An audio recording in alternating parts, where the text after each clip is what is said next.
Ní ayé òde òní tí ó kún fún ìfẹ̀sùn àti ìpínyà láyìíká, ọ̀pọ̀ ènìyàn pàápàá jùlọ àwọn ọmọdé àti ọ̀dọ́ ti fi ọwọ́ kan lílo àwọn nǹkan tó léwu gẹ́gẹ́ bí oògùn olóró. Àjọ tó ń gbógun ti títà àti lílo oògùn olóró sọ pé bí ó tilẹ̀ jẹ́ pé lílo oògùn bẹ́ẹ̀ máa ń fúnni ní ìdùnnú àti ìrètí kéékèèké fún àkọ́kọ́, àwọn àbájáde rẹ̀ burú gan ó sì ń fa ìparun pẹ̀lú àìlera sí àgọ́ ara. Láti dènà àkóbá tó ń yọrí sí nínú àwùjọ, Anchor Resource Center eléyìí tó jẹ́ ẹ̀ka kan lábẹ́ The Bosafe Hotels ní Ìjẹ̀bú-Òde ṣètò ìpàgọ́ ọjọ́ kan lórí ewu tó wà nínú lílo oògùn olóró. Ẹgbẹ́ ẹ̀kúnrẹ́rẹ́ ìròyìn náà síwájú sí i.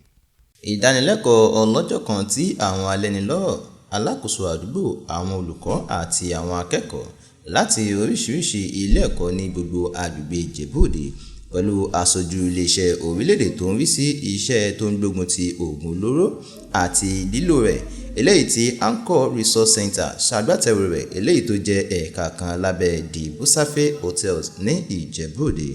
Èròǹgbà ìdánilẹ́kọ̀ọ́ yìí ni láti pàkíyèsí àti láti ṣàfihàn ìparun tó wà nínú lílo oògùn olóró.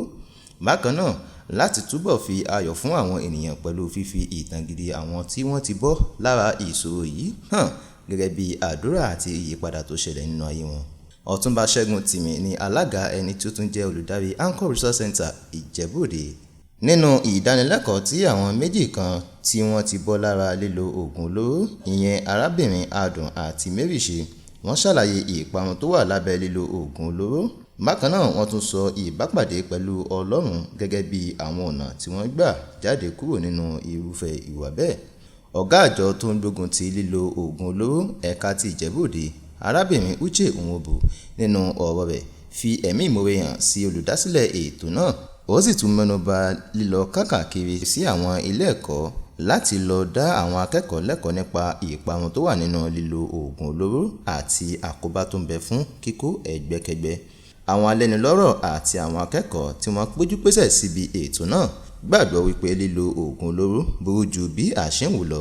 Wọ́n sì pè fún àtúnṣe kíákíá lórí irúfẹ́ ìwà ìbàjẹ́ bẹ́ẹ̀ tó ti gbilẹ̀ láwùjọ.